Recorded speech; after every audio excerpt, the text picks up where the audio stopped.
Sabi mga kababayan ng House Secretary General, may hinihintay pa daw sila na impeachment complaints. Plural. Di ba may dalawa na?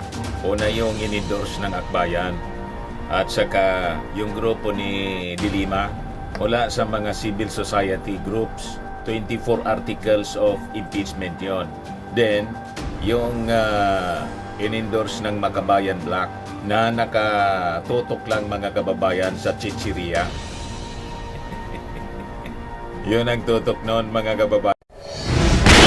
Nagbabagang mga balita at pagtalakay sa mga isyu ng lipunan. Pulsa!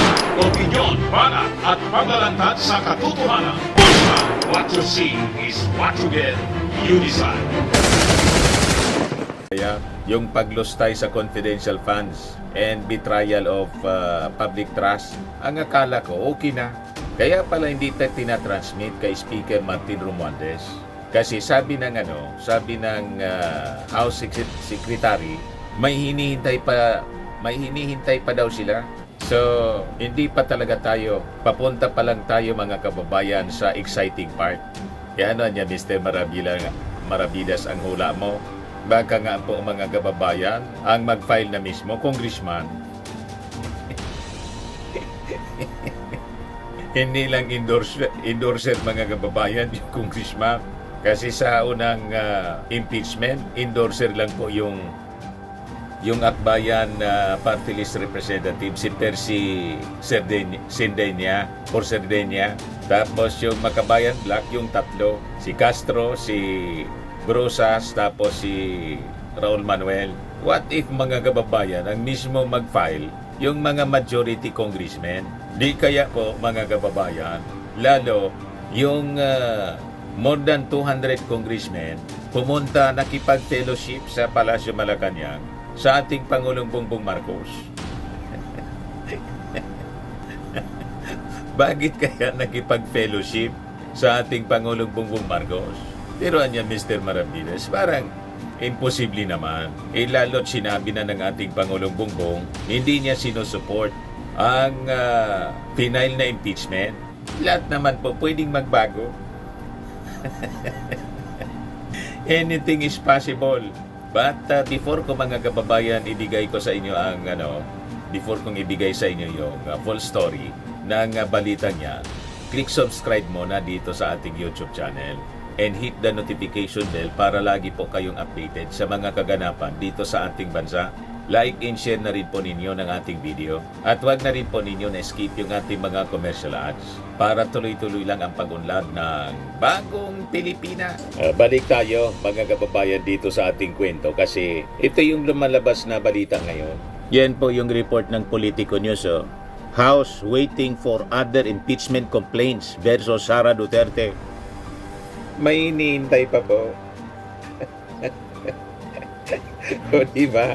Kala natin, okay na yung dalawa. Yan sabi dito sa balita. House Secretary General Reginald Velasco has received information that other groups are planning to file an impeachment complaint against Vice President Sara Duterte.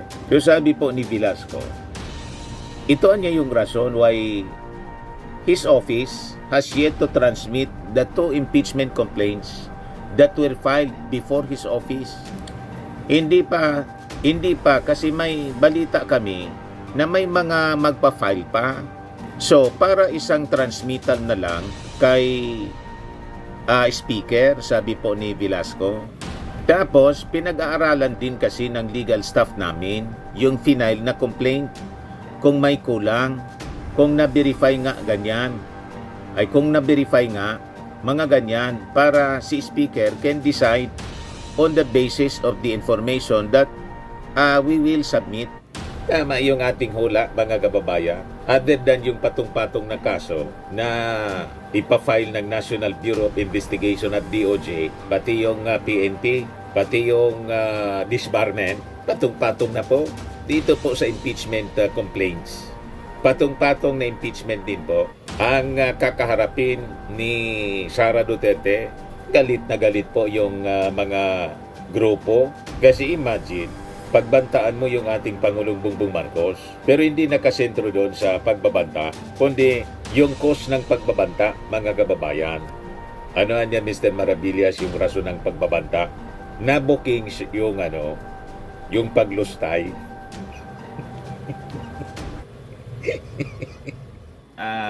Click subscribe muna dito sa ating YouTube channel and hit the notification bell para lagi po kayong updated sa mga kaganapan dito sa ating bansa. Like and share na rin po ninyo ang ating video. At huwag na rin po ninyo na skip yung ating mga commercial ads para tuloy-tuloy lang ang pag-unlad ng Bagong Pilipinas. Sa mga nagana po ng malinis and spacious fitness gym, pumunta lang po kayo sa aming Colossal Fitness Gym. We also offer Grab Car Rental with our brand new 2023 model ng Toyota Innova.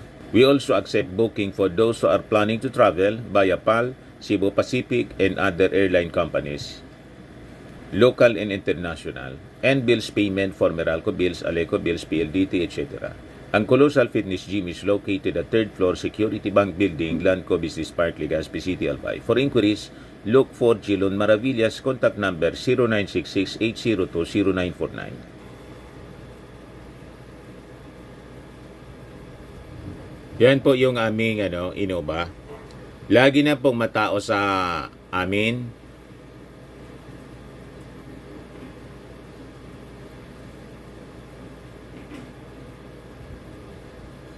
Yan po mga bagong clients namin. Napakaganda at colorful at napakalinis ng aming gym po. Pati mga foreigners po pumupunta sa amin, mga British tourist po sila dito sa Legazpi. Na-set up na rin po yung aming mga brand new gym equipment.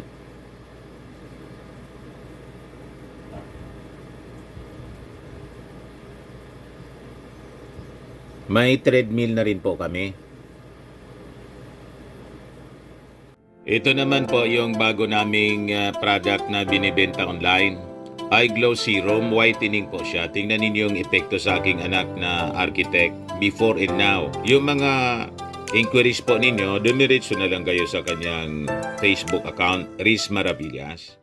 Ito naman po, Firmax Firming and Lifting Cream, pinapahid po sa mga pulses in affected area. Mainam po sa paninigas ng mga kasukasuan. Ito naman po, Automax Radiant Serum. Sa mukha naman yung application, anti-aging po siya. You will look 10 years younger than your age. Sa mga cancer patients naman po, baka lang gusto ninyo itong itry. Neng siya red mixed fruit drink. Hindi mo po siya gamot, food supplement siya. Kaya lang, gawa siya mga kababayan sa goji berry. Yung goji berry may anti-cancer properties. O ngayon, yung mga inquiries ninyo, dumiretso na lang kayo sa aming messenger sa Facebook para masagot namin agad. Ayos pa? Ayos na ayos niya, Mr. Maravillas.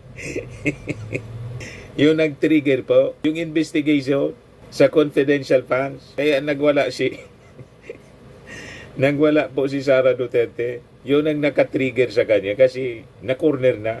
So sabi rito ni Velasco, inamin niya na some lawmakers had approached him to discuss the possibility of them filing or endorsing an impeachment complaint. May mga congressman na kumausap sa akin na mayroon daw silang pinag-iisipang i-file o i-endorse. Kaya on hold kami dito. Naghihintay kami, maybe today or Monday. However, if no other impeachment complaint is filed, Velasco said they will transmit the 2 complaints next week. So, kailangan mga kababayan ma-verify mo na kung yung reklamo sufficient in form and substance. Kasama yon, so dapat na ma-determine. Pero may shortcut pala po, mga kababayan, na pagpa-file ng impeachment complaint na hindi na dumaan sa mahabang proseso basta't makakuha ng 101 na signature na mag-i-endorse ng impeachment complaint, diretso na siya na may papadala, mga kababayan, sa Senado for the impeachment trial. Tulad ng nangyari during the time of ERAP, Rinel Road po ni Manny Villar. Ganun po Kung nangyari yon, pero si Erap Estrada, mga kababayan, natanggal sa pagka-presidente, hindi siya na-impeach siya. Ang nangyari noon, mga kababayan, nagalit yung mga prosecutors, nag-walk out, Kasi hindi pumayag yung impeachment court sa second envelope na buksan. Ayun, nag-walk out, sabay EDSA People Power. Napuwersa, na-pressure si ERA po, mga kababayan, na mag-resign na lang. Kaya nakakandidato pa po si ERA kasi hindi man po siya na-impeach. Nag-resign na lang, tumakas, backdoor ng Palasyo Malacanang, dumaan po sa sumakay sa bangka sa Pasig River po. Yun ang nangyari kay ERA Estrada. Kaya nakakandidato pa rin siya, mga kababayan. So sabi rito, I think as early as next week, we will transmit it to the Speaker's office. We will let you know, anya, sabi niya sa mga taga-media.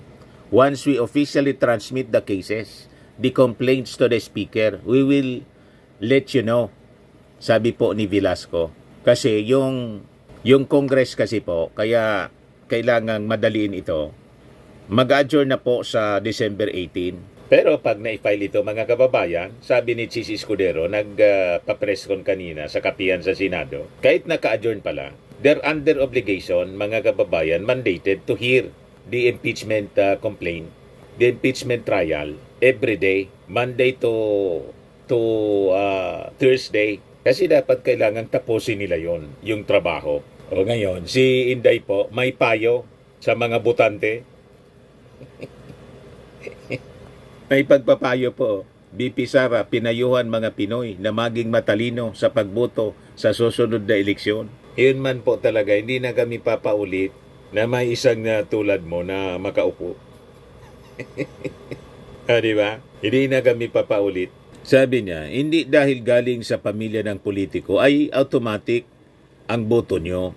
Kailangang suriin ninyo ng mabuti kung mayroon ba siyang kakayahan bukod sa kanyang apelyido. Yun nga po, lalo kung may saltik. Kailangan may mag-file ng bill sa Congress kasama na yung psychiatric examination. Dapat malaman yung mental condition po. Parang yung sa police. Para po hindi na maulit na yung uupo na vice presidente o kung ano man na posisyon, magbanta publicly sa kanyang presidente. Tama, Inday? Ayan lang po, mga kababayan, yung ating short video muna ngayon.